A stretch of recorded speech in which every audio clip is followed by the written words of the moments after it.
ಈಗ ಶೂನ್ಯ ವೇಳೆ ಸಿಮೆಂಟ್ ಮಂಜು ಇಲ್ಲ, ಈಗ ಶೂನ್ಯ ವೇಳೆ ಈಗ ಶೂನ್ಯ ಆಯ್ತು.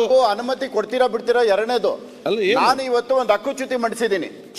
ಏನಿದ್ರು ಕೂಡ ಈಗ ಹಕ್ಕುಚ್ಯುತಿ ಮಂಡಿಸಿದ್ದೀನಿ, ಹಕ್ಕುಚ್ಯುತಿಗೆ ನಾನು ಕೊಟ್ಟಿದ್ದೀನಿ. ಇವಾಗ ನಮ್ಗೆ ಪ್ರಶ್ನೋತ್ತರ ಮುಗಿದ್ಮೇಲೆ ತಮ್ಗೆ ಅವಕಾಶ ಕೊಡ್ತೀನಿ ಅಂತ ತಾವು ಹೇಳಿದ್ದೀರಿ. ನಾನು ಇವಾಗ ಅದನ್ನ ಕೇಳ್ತಾ ಇದ್ದೀನಿ. ನೋಡಿ, ನೀವು ಹಕ್ಕುಚ್ಯುತಿ ಕೊಟ್ಟಿದ್ದೀರಿ, ಹೌದು, ಸಚಿವರ ಮೇಲೆ. ಹೌದು, ಅಲ್ಲ, ಅದಕ್ಕೆ ಕಾನೂನು ಸಚಿವರು ಬರ್ತಾರೆ, ಅವ್ರು ಬೇಕು, ಅವ್ರು ಬಂದಾಗ ಚರ್ಚೆ ಮಾಡುವ. ಸಭಾಧ್ಯಕ್ಷರೇ, ಇದು ಕಾನೂನು ಸಚಿವರಿಗೆ ಬರೋಂತ ಸಬ್ಜೆಕ್ಟ್ ಅಲ್ಲ ಇದು. ಆಯ್ತು, ಗರ್ಭಿಣಿ ಎಲ್ಲ ನೀವು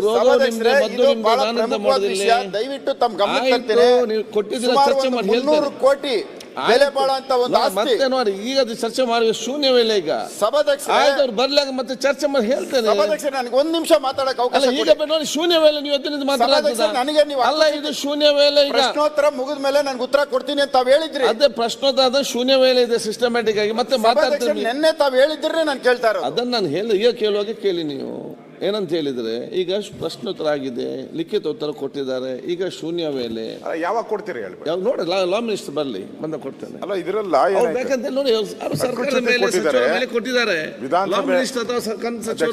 ವಿಧಾನಸಭೆ ಅಧಿವೇಶನದಲ್ಲಿ ಅವರು ಯಾವುದೋ ಒಂದು 250 ಕೋಟಿ ಬೆಲೆ ಬಾಳೋದು ಅದು ಕೊಡಲ್ಲ, ನಾನು ಯಾರಿಗೂ ಸರ್ಕಾರ ಕೂಡಿಸ್ಕೊಂತೀನಿ ಅಂತ ಹೇಳ್ಬಿಟ್ಟು ಈ ಯಾರಿಗೋ ಮಾರಾಟ ಮಾಡ್ಬಿಟ್ಟಿದ್ದಾರೆ. ಅದಕ್ಕೆ ನೋಡಿ, ಅದು ದೊಡ್ಡ ಸ್ಕ್ಯಾಂಡಲ್. ಅದ್ರ ಬಗ್ಗೆ ಚರ್ಚೆ ಆಗಲಿ. ಹೇಳಿದನಲ್ಲ, ಯಾವಾಗ ಕೊಡ್ತೀರಿ? ಮತ್ತೆ ನಂತರ ಈಗ ಲಾ ಮಿನಿಸ್ಟರ್ ನಮ್ಮ ಕನ್ಸರ್ನ್ ಮಿನಿಸ್ಟರ್ ಬರ್ತಾರೆ, ಅವಾಗ ಅದು ಪ್ರಸ್ತಾವ ಮಾಡಲಿ.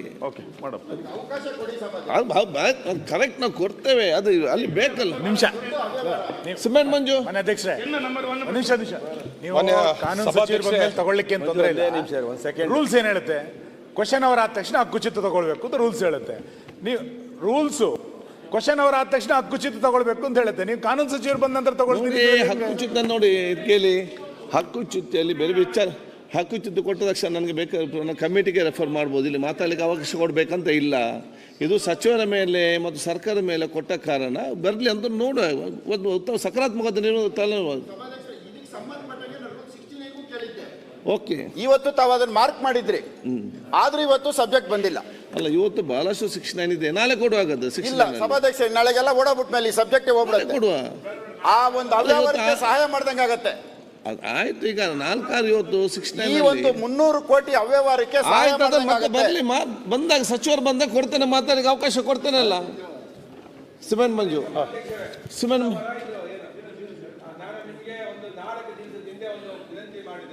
ಒಂದು ಕಾಂಗ್ರೆಸ್ ಸಿಮೆಂಟ್ ಮಂಜು ಅದು ಆಯ್ತು. ಇದನ್ನೆಲ್ಲ ಕೂಡ ಝೀರೋ ನೀವು ತಂದ್ರೆ ಹೇಗೆ? ಪ್ರತಿಯೊಂದು ಕೂಡ ಝೀರೋ ಅವ್ರು ಬೇಕು ಮಾತಾಡುವಾಗ ಬೇಕಂತ ಹೇಳಿ ಮಾತಾಡಲಾಗ್ತದ?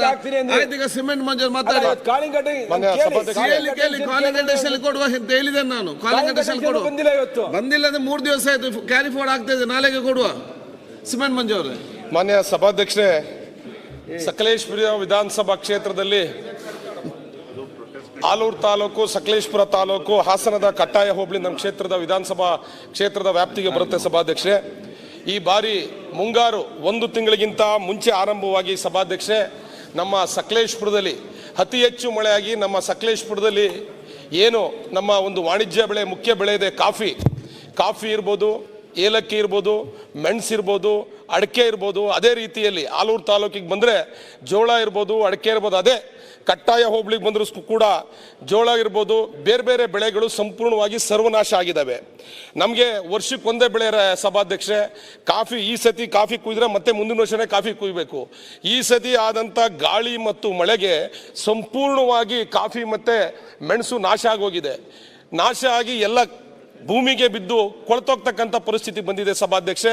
ನಮ್ಮ ಇಡೀ ವಿಧಾನಸಭಾ ಕ್ಷೇತ್ರದಲ್ಲಿ ರಸ್ತೆಗಳಿರ್ಬೋದು, ಸೇತುವೆಗಳಿರ್ಬೋದು ಸಂಪೂರ್ಣವಾಗಿ ನಾಶ ಆಗೋಗಿದೆ.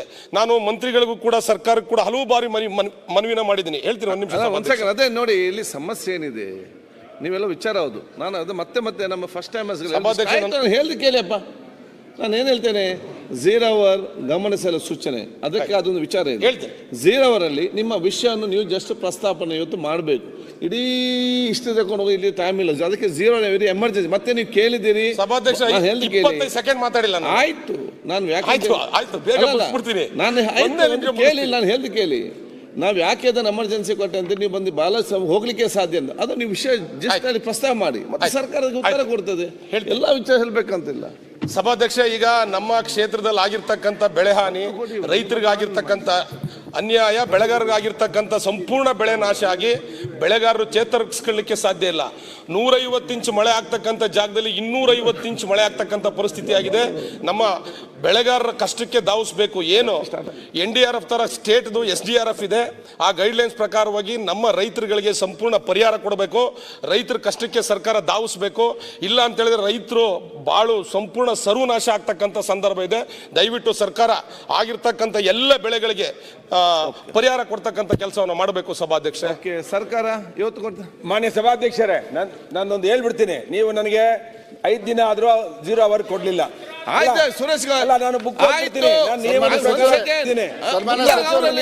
ನೀವು ಕಾನೂನು ಅವರಲ್ಲಿ 0 ನೀವು ಮಾತಾಡ್ತಿದ್ದಾರೆ. ನೀವು ಕಾನೂನು ಪುಸ್ತಕ ಅವರು ನಿಮಗೆ ಕಾನೂನು ಇಲ್ಲ, ನೀವು ಕಾನೂನು ಪುಸ್ತಕ ಆಯ್ತು. ಒಂದ್ ಸೆಕೆಂಡ್ ಸನ್ಮಾನ್ಯ ಸಚಿವರೇ, ಸಿಸಿ ಪಾಟೀಲ್ ಅವರೇ, ಉತ್ತರ ಕರ್ನಾಟಕದಲ್ಲಿ ವ್ಯಾಪಕವಾಗಿ ಮಳೆ ಬೀಳುತ್ತಿರುವ ಹಿನ್ನೆಲೆಯಲ್ಲಿ ಕೂತ್ಕೊಳ್ಳಿ ಈಗ ಹೇಳ್ತೇನೆ ನಾನು.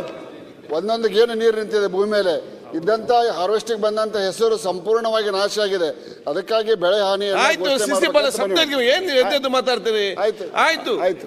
ಅದಕ್ಕೆ ಒಂದು ಸಂಬಂಧಪಟ್ಟ ಈಗ ಒಂದ್ ಸೆಕೆಂಡ್, ಇದರ ಜೊತೆಯಲ್ಲಿ ನಮ್ಮ ಇವ್ರಿಗಾಗ್ಲಿ. ನಾನು 86 kg ಇದ್ದವಳು 71 kg ಬಂದಿದ್ದೀನಿ. ವಯಸ್ಸಾದ್ಮೇಲೆ ಸ್ಮಾರ್ಟ್ ಆಗಿ ಕಾಣ್ತೀರಾ ಅಂದ್ರೆ ಜಿನ್ನಿ. 126 kg ವೇಟ್ ಇದ್ದು ನಾವು ಈಗ 114 kg ಲೆಕ್ಕ ಬಂದಿದ್ದೀವಿ. ಯಾವುದೇ ಸೈಡ್ ಎಫೆಕ್ಟ್ ಆಗಿಲ್ಲ ನಮಗೆ. 84ರಿಂದ 50 kg ಬಂದೆ. ಆಮೇಲೂ ಸಣ್ಣಗೆ ಫಿಟ್ ಆಗಿದ್ದೀನಿ. ಅದಕ್ಕೆ ನಾನು ಯೂಸ್ ಮಾಡ್ತಾ ಇರೋದು ಜೀನಿ ಸ್ಲಿಮ್.